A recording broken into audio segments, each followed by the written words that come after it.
YouTubers, all here, your channel hosts, watching the channel. We're still on the JFK2 at the moment, just off live.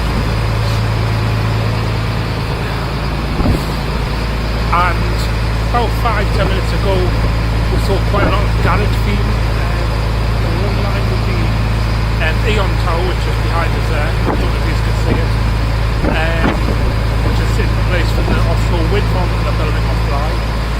We'll feed around there and also diving just off Blythe to be like, in front of the boat or something. But they were like behind us, if you know what I mean now.